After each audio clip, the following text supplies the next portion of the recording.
So I want to give you all 10 strategies on how to maintain emotional health. And I'm going to move quick. Take control of your career and compensation right now. It's your 5-minute career hack. So if you follow the 5-minute career hack on any of our social media platforms, you have gleaned by now that my business partners are huge fans of the Calm app. Okay, oh my God, they love it. And I've been influenced by their just admiration of this app. So here's the deal, guys. I've been really trying to commit to this meditation routine. And I have to admit, it has been extremely hard for me. So I log into the app, trying to give it a try, and I'm immediately drawn to this mental training that was led by LeBron James. In this meditation, it's just like 4 or 5 minutes, but he is sharing some of his career highs. And he's talking about, how most people are just enamored by his physical prowess. And every person was just so curious about his training regimen. And he noted that not one time after some of the biggest feats in his life did anybody ask about his mental training. He goes on to share how much he values this, what that looks like for him, and it feels like he credits that more than even the physical training. As a former athlete, I really started to think about the greats, right? Like, who are the GOATs of our time?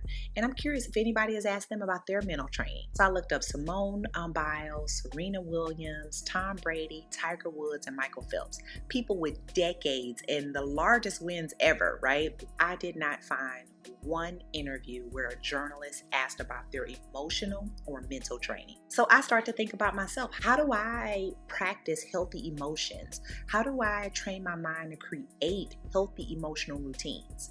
Right? Let's get curious today about our emotional health and what it is and how we practice for peak emotional performance in our careers. So emotional health refers to how a person is able to manage their thoughts, feelings, and emotions through the ups and downs of life. Someone with good emotional health and emotional wellness is aware of their emotions and has strategies to deal with both everyday situations and traumatic experiences, not only for themselves, but those that are around them, because we absorb that as well, right? So why is that important?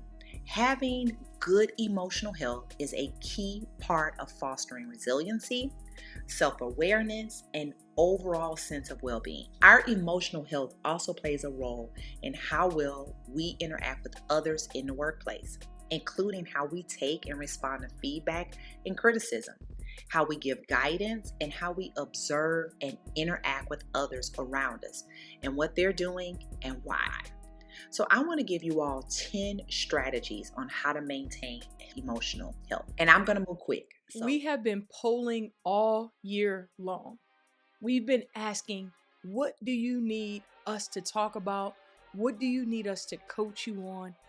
And all year, we've been getting the same feedback about what you need more of. You've asked us for more around negotiation, and that's exactly what we're going to give you. So if you're ready to be bold, if you're ready to be courageous, if you're ready to step out and really go after what you know you deserve, what you've worked hard for, let's get started with how to increase your income by 25 to 50% in the next 365 days. Get your free course on salary negotiations right now. Click the link in the description. Number 1, stay honest. Number 2, stay peaceful. 3, stay grateful. 4, stay positive. 5, stay connected. 6, stay determined. 7, stay intentional. 8, stay balanced. 9, stay strong. And last but not least, number 10, stay helpful. When we're thinking about emotional health, it's not good enough to have flashes of being honest. It's not good enough to occasionally stay connected or stay positive.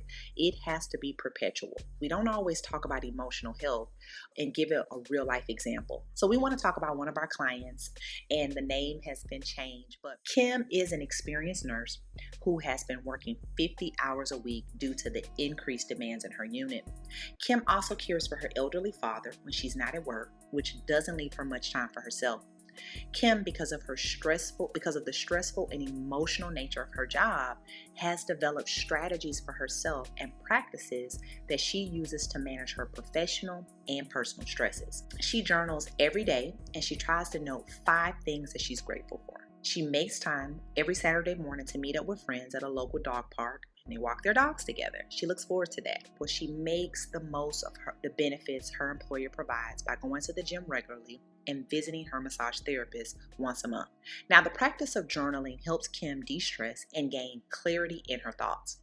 Connecting with other people in her community helps Kim stay grounded and gives her mind a break from the stresses of everyday life. It is okay not to be on all the time. Going to the gym regularly and visiting her masseuse help her stay physically fit and healthy. Now, Kim knows that if she doesn't attend to her own emotional health, she won't be able to show up her best. Now, hopefully that was helpful for you to hear not only the list of things, but why, the why behind them. So I want you to take inventory of some practices you have and maybe implement a winning strategy for your own emotional health. Now, we realize that it can be scary to be able to open up or to even have these conversations and even think about these things when it comes to our mental and emotional health. However, the reality is that every single person deals with it all day, every day, right? We all have our good days and bad days, and we all benefit from making our mental fitness a priority. So just like physical health conditions, emotional health is an important part of our overall health. Now, if you find your emotions are in charge, meaning that they're determining what you do, what you don't feel like doing, how you interact with people, try to ensure you're taking care of your core needs. Get enough sleep, keep a healthy diet, and exercise regularly. Practice mindfulness and self-care. This will help you develop new skills and the ability to work through negative thought patterns. We all get in a rut, but how do you break it, right? How do you not make that a habit? If you need further help, I would advise you to reach out to a mental health professional who will be able to give you the right tools specific to what you may be going through at this time, and strategies to help improve your overall emotional health. So if you think about if you would come to someone for whatever that may be, you go to someone to get your taxes done, right? You're going to go to someone to have the maintenance on your car. That would be a no-brainer to get a tune-up. Do the same thing for your emotional health. I want you to allow your social connections, a therapist, and a coach, think of them as invaluable parts of your support network that you need here to show up your best. So managing our emotions is a part of being human. All of us. It doesn't come easy for anybody. But learning to manage your thoughts, feelings, and emotions in the face of stress is a skill that will pay dividends for us all, both in your relationship with others and most importantly, your relationship with yourself. All of this may be a lot and you may not know where to start. You have not met all the people that are going to love you in your life. You haven't met all the people who have yet or are going to pour into you. You haven't met all the people that are going to root for you, that will connect you to people, to information, to the plug that you need. But the first thing you have to do is you got to get started on the inside. It's an inside job. And I want to implore you to release all the expectations that you have around what good emotional or mental health look like and enjoy the journey and getting better. So as always, be well, and hopefully you've enjoyed the hacks that we provided this week.